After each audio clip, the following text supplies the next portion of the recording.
Hi. Came to my attention.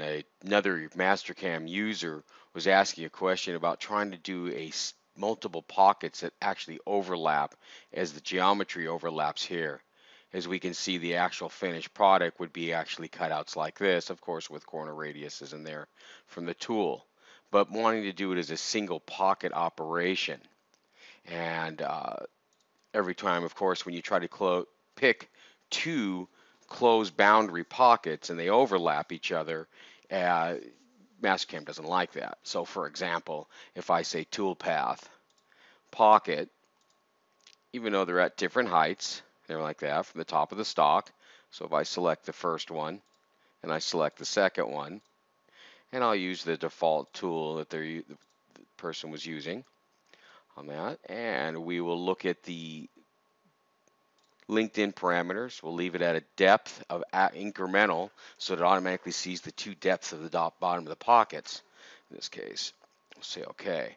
In this case, what it did is it saw this as a nested profile, and automatically, as you can see, is it actually cut around, leaving that standing.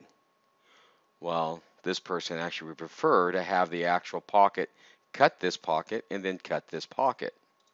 So a little workaround on that would be to do a pocket routine. So a toolpath pocket in this case, and we'll use we got chain and we have partial. So what I'm going to do is actually I'm going to do a partial on the first one. So what I'm going to do is a partial being first to last, and then I'm going to go back and do a chain on the last one and say OK. Now when I go back into here to pocket routines and the tools, let's go ahead and default that tool. The cutter, I'm going to actually go to pocket type, and I'm going to actually use open. And I'm going to say use open cutter path cutting method. No, I'm going to actually leave it so it uses the standard pocket routines.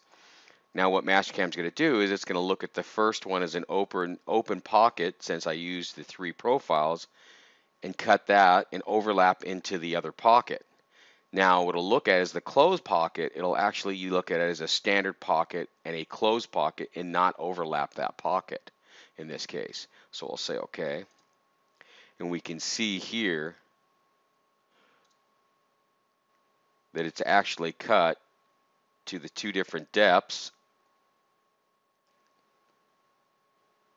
being the main one up here and then the lower one down here. So of course, when I go to right click here on toolpath and verify that area, we'll slow that down just a little bit. It's cutting that out, leaving that pocket and the overlap. The person also defined that they would like that to come from the inside out on that. So it matters in how you have this set for spiral from inside to out, and what type of toolpath you're using, and how it will do going from the outside to in or inside to out on that.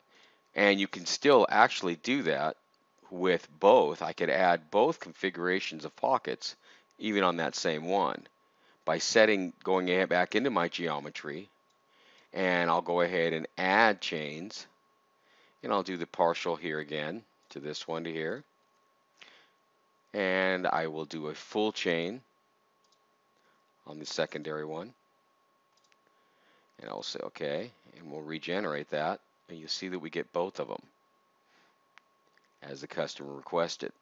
So I hope this little tip of how I did that helps out. Thank you for your time.